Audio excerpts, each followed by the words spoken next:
Each individual is free to hold their own beliefs, perspectives, and behaviors, as well as anything else that sets them apart from other individuals. There may be similarities between some, but no two persons are precisely alike. There are those who genuinely desire to stand out from the crowd, no matter what it may cost them. This is one of the INFJ type's characteristics, their courage to stand out from the crowd. I'm going to outline the top 10 reasons the INFJ is willing to stand out from the crowd. Number 10. Their rejection of social conventions. Since we live on this earth, uniformity is in our nature. We as humans must adapt if we are to exist in an environment that is always changing. However, living and becoming like everyone else is not the only definition of adaptation and survival. When they dare to be distinctive and different in every part of their lives, INFJ personalities have a backup plan for survival. They desire to both blend in with society and stand out. One of the reasons why people think highly of the INFJ types is because of their contradictory nature. Similar to how most humans engage and become one with nature, they use adaptation. The creative nature of the INFJ personality drives them to stand out and be noticed by others rather than comply. Number 9. They are drawn to distinctive things. Ordinary items that were enhanced by someone's efforts became remarkable things. INFJ personalities are drawn to everything that is unusual in society. INFJ personalities struggle in society as they grow up because they want to stand out from the crowd. Since they are shy enough, they don't have any pals that can act as their pillars of support. In overcoming all of life's challenges, and eventually they block people out since they're accustomed to being alone themselves. The INFJ types are exceptional in every manner because they go above and beyond to defend their tranquility, setting them apart from other people in society. Number 8. Their clear requirement to rest. What do you say when you haven't seen someone in a year?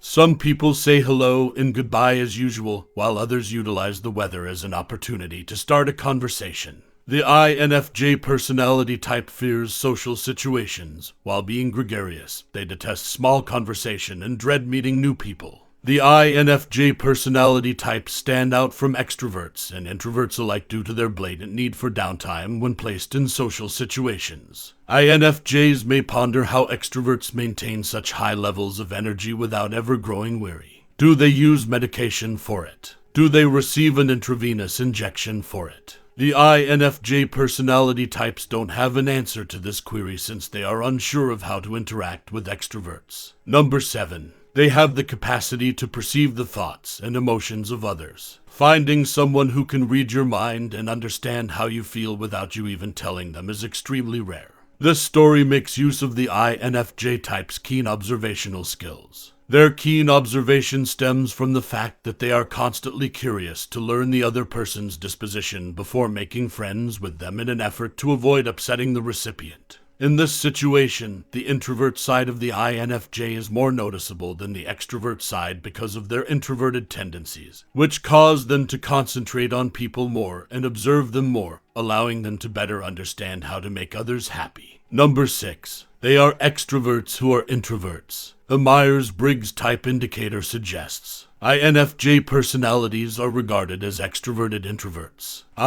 They prefer to act extrovertically despite being introverts themselves. The underlying implication of this is that INFJ personality types are capable of making friends with extroverts, but, like introverts, maintain their personal spaces in the process. This alone is evidence that INFJ types are different from the rest. They stand out from commoners by being highly different, which is to suggest that they are neither nice nor bad, but rather in the middle. Number 5. The way that people need affection but avoid physical contact. Physical contact is almost non-existent in today's society. The ability to address people physically has become more limited throughout time. It's extremely difficult, though, with those whose preferred language is physical touch. How do you get through something when no one even touches you?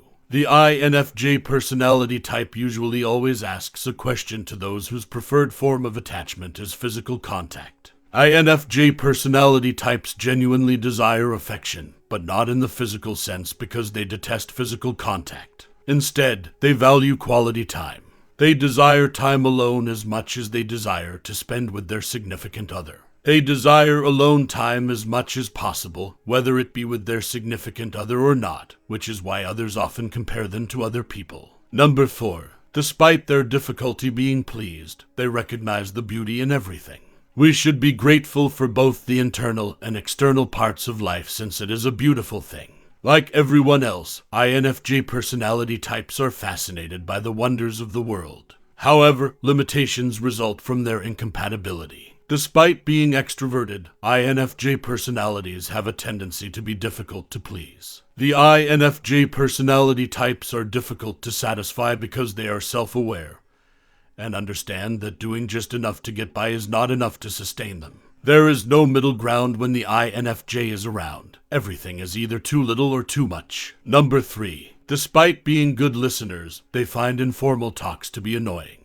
Who wants to engage in a conversation where all you discuss is old ground? Small talk can be tedious. The INFJ personality type dislikes small chat because they are accustomed to long-term relationships. They would prefer to hear you talk about your entire life. The positive, negative, and ugly. Other than the weather, of course. They are regarded as good listeners since they pay attention to your issues and assist you in formulating reasonable answers. The irony of it all is that most people consider this aspect of INFJs to be unusual because they are ultimately good listeners yet detest casual talks. Number 2. Even when with other people, they still feel lonely. Crowds are called crowds for a reason. Being around other people is supposed to make you feel comfortable. Crowds, however, can be dangerous for INFJ personalities. They question why they still experience loneliness despite being with others. Who knows why, but for them, crowds serve as temporary distractions to make them forget their issues. However, individuals still struggle with unwanted thoughts and other problems even in social settings. One of the reasons the INFJ personality type dares to be different from most others is the ironic circumstance they nearly always encounter.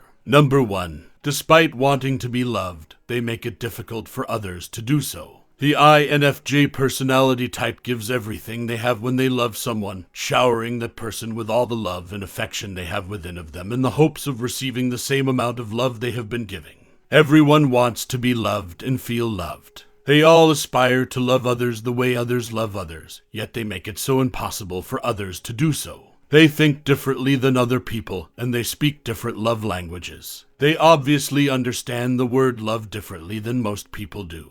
These reasons make them strange and out of this world, and are the main reasons why people find them difficult to love. Love shouldn't be difficult. Regardless of how people perceive, feel, and behave toward one another, it should be simple. There is always justification for asserting that every person has the right to be distinctive in their own particular ways. Different personalities have different approaches to solving problems based on what makes them feel comfortable and satisfied. The INFJ is one of these people, even when they don't try, because being different is what distinguishes one person from the other. What do you think of the INFJ personality types? Do you have many INFJ friends? How do they behave?